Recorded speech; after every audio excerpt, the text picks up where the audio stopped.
Kapayapaan mga bata, naranasan niyo na ba na pumili sa pamamagitan ng tama at ng mali?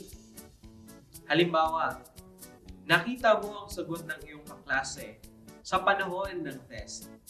Kokopya ka ba? O gagawin mo ang tama? Minsan, mahirap na gawin ang tama. Lalo, kung ito ay ginagawa na ng mga tao na nasa paligid natin. Alam niyo ba, merong isang kwento sa Biblia na pinili ang tama kahit na mahirap. Sino kaya siya? Ano kaya ang kanyang ginawa?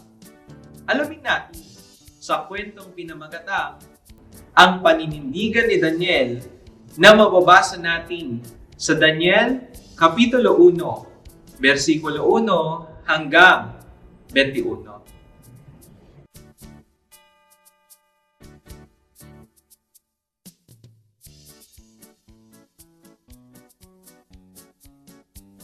Noong panahon ng Israel, sinalakay ni Haring Nabucodonosor ng Babylonia ang Jerusalem at inutos ng hari kay Aspenas, ang pinakamataas na opisyal ng palasyo, na pumili ng ilang mga Israelita na kabilang sa angkan ng mga hari at ang ilan ay sa angkan ng maharlika.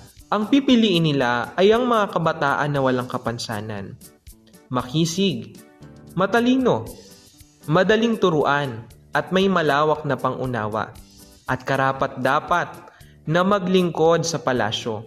Tuturuan din sila ng wika at panitikan ng mga taga-Babylonia.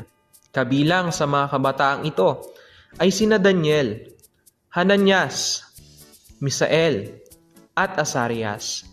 Ang Babylonia ay isang malakas na kaharian at malayo ito sa kanilang tahanan.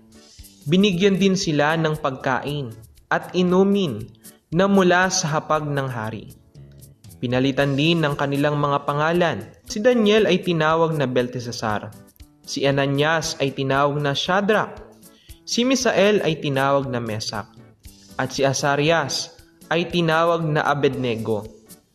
Ngunit may isang bagay na ipinasya si Daniel. Ipinasya ni Daniel na huwag magpadungi sa pagkain at alak na mula sa hari.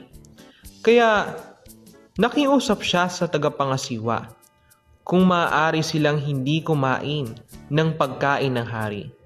Ngunit sinabi niya kay Daniel, "Natatakot ako sa gagawin sa akin ng mahal na hari na naglaan ng pagkain at inumin ninyo. Kapag nakita niyang mas mahina kayo kaysa sa ibang mga kabataan na kasing edad ninyo, tiyak, mapaparusahan ako. Paano kung mahina kayo? Baka magalit sa akin ng hari." Ngunit sinabi ni Daniel, "Subukan ninyo kami sa loob ng 10 araw. Bigyan ninyo kami ng gulay na makakain at tubig na maiinom." Pumayag ang tagapangasiwa. Sa loob ng 10 araw, gulay at tubig lamang ang kanilang kinakain at iniinom nila Daniel at ng kanyang mga kaibigan. Pagkatapos ng 10 araw, nakita ng tagapangasiwa na mas malusog at mas maganda ang kanilang kalagayan kaysa sa ibang kabataang kumain ng pagkain ng hari. Kaya hinayaan silang magpatuloy sa kanilang piniling pagkain. Binigyan sila ng Diyos ng karunungan at ng kaalaman. Naintindihan nila ang maraming bagay na kanilang pinag-aaralan. At si Daniel ay binigyan pa ng Diyos ng kakayahang umunawa ng mga pangitain at panaginip. Nang dumating ang araw na sila ay ihaharap na sa Haring Nabucodonosor, kinausap sila ng hari. Sa lahat ng kabataang kanyang nakausap, wala siyang nakitang katulad ni Daniel, Hananias, Misael at Azarias. Nalaman ng hari na sila ay higit na marunong kaysa sa iba. Kaya sila ay pinaglingkod sa kaharian at nanatili si Daniel hanggang sa unang taon ng paghahari ni Haring Ciro.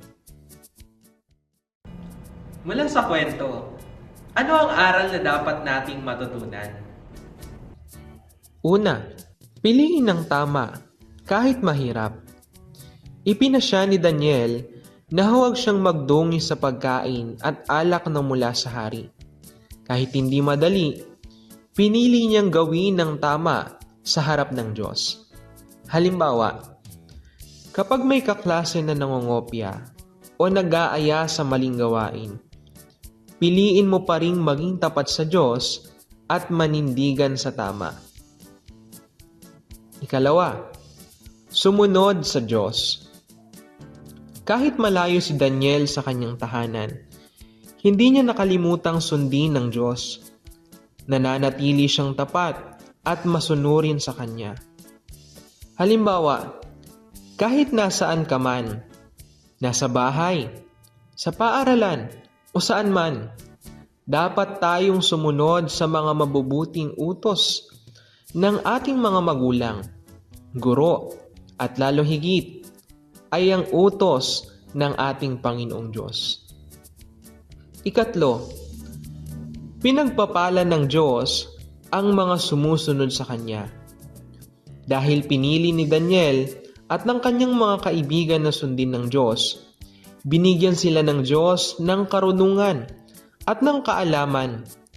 Kaya mga bata, kapag ginawa natin ng tama at sumunod tayo sa Diyos, tutulungan niya tayo at gagabayan sa pag-aaral at sa araw-araw nating buhay.